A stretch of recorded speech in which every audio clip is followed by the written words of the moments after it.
for the team, and it's a perfect microcosm for their season, which is one step forward, 2 or 3 steps back.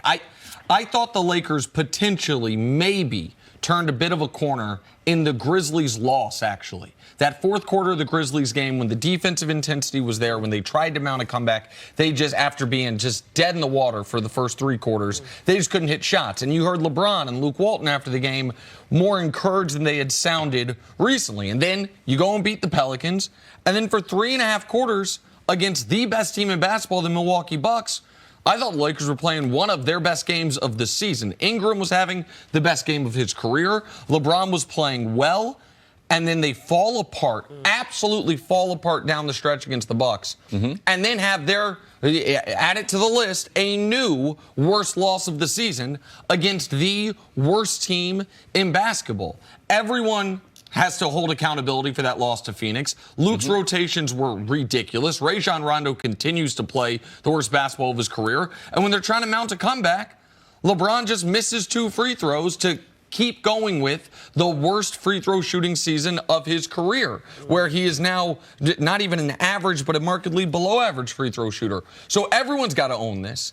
And now the Lakers have lost to all of the worst teams in basketball except for the Bulls, but they get the Bulls in a week and a half, so just wait on that. It's still on the board. But Phoenix, Knicks, Cleveland, Atlanta, Memphis, Washington, those are 6 of the 7 worst teams in the league, the Bulls notwithstanding. They've lost all of them this year. And that's how, even though LeBron is having an excellent statistical season, even though Ingram, since the All-Star break, has been really, really good, and that's the only silver lining. That's how this team is going to miss the playoffs. It's on the board. I don't want to overreact, but tonight's game against the Clippers, the most important of the season. We didn't think this late in the season, that being March. Now, we didn't expect LeBron James to miss those 18 games, and they're still not healthy. Lonzo Ball, his absence is still missed. But we can't make excuses for the Lakers. If you talk about before the All-Star break, losing to Atlanta, losing to a Pelicans team without Anthony Davis, and now this third loss, man, that's all you can talk about is the games they should have won, because if they do miss the playoffs, those 3 games will be part of the conversation. Did the Los Angeles Lakers, in year number 1, the first day of free agency, Magic makes contact with LeBron James? But since then, what did they do? Because this is the team. Wrong. This is the team that they have. Since the first day of free agency, they don't have anything that they can say positively outside of, you know something? Ingram might be the big-time player and scorer. We know Kyle Kuzma, we were impressed with him from last year. He continued that this year. But this will be known as the lost LeBron season. Not competing for a championship, first time in 8 years. And to me, what's the difference between Kobe Bryant in his last couple years and LeBron James, what they're doing right now? To me, it don't seem too much different. They're out of the playoff picture. One of the worst Lakers basketball teams that we've seen, that stretch that Kobe went through at the end. And we did not expect this with LeBron James, for them to be this far out of the playoffs this late in the season. Let me ask both of y'all this. Actually, to that point, Chris, when LeBron announced he was coming to the Lakers, a lot of people said, oh, well, this will be convenient, right? He'll get to say I'm playing with a bunch of young bucks. I get essentially a year off to focus on my Hollywood ambitions and all the other things I want to do outside of basketball. But did anybody expect it to look this bad? Well, listen, some people thought, Chris Mannix, our friend, said he thought they were going to miss the playoffs, but I don't think he thought it was going to look like this. Now, there's 2 ways to look at the season, pre-injury and post-injury for LeBron.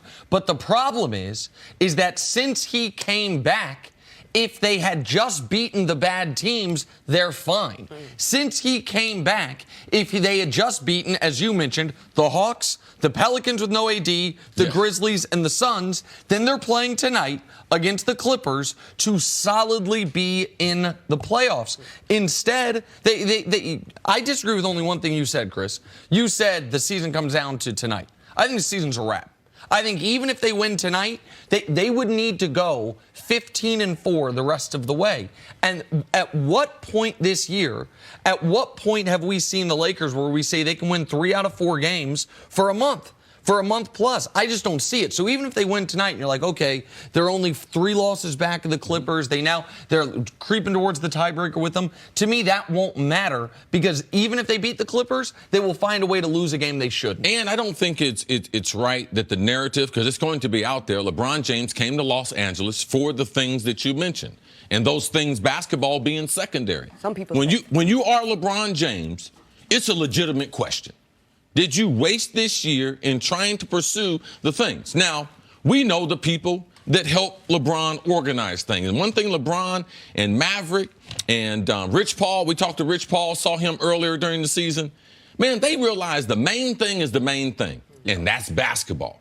Now, you might have all these shows, but all these things were created, which LeBron, Maverick, all of them know, off of his ability to dominate basketball.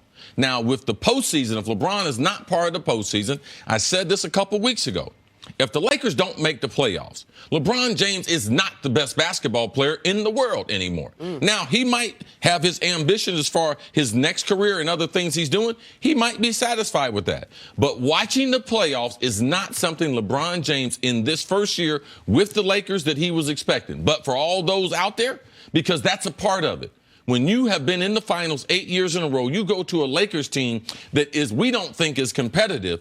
It's on the board that people would think that your outside interests, they've had that type of pull on you, and maybe that's the most important thing to you, even though we've had these discussions with LeBron and people close to LeBron, and that not to be true. Listen, that criticism will be there. I think that criticism will be ludicrous. LeBron on the year is 27, 9, and 8. As far as guys putting up that stat line, only 5 guys in NBA history have ever done it. You just want to remove the rebounds. Guys in a season that have averaged 27 points and 8 assists or more. It's only 5 other guys in NBA history that have done that, and it's all-time great. So LeBron is being productive, and he's doing it with a heavy workload, and he's doing it coming back from injury. Since the injury, averaging a 26, 10, and 11.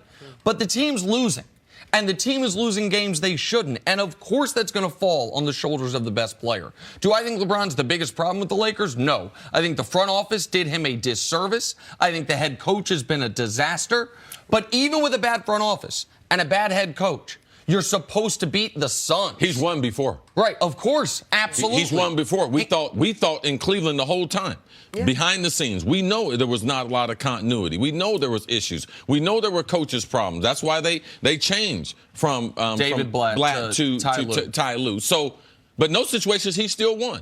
So when we give LeBron all the credit, you can expect if there is a failure, then he's going to receive more blame than he should receive. All right, fair enough, guys. Now it's time to put a grade on it. This is sponsored by CarMax. We're going to turn the page from LeBron's struggles. Instead, look at the incredible scoring ability of James Harden. Best basketball player in the NBA. Wow. Harden put up 42 in the Rockets' win over the Celtics last night. Nick, put a grade on Harden's performance. I got to give him an A+.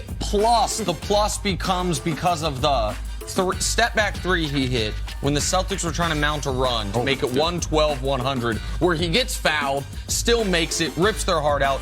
He was spectacular throughout up until he fouled out of the game and they were able to hold on without him. Another great win for a surging Rockets team that, despite that awful start in the injury sea, is now just 1 game out of 3rd place in the West. Yeah, there's no player playing better than he's playing right now. I thought it was a great story. Mark Jones, the broadcast of the game, talked about going to the gym at the hotel early in the morning. Now, they had a 3:30 Eastern tip-off.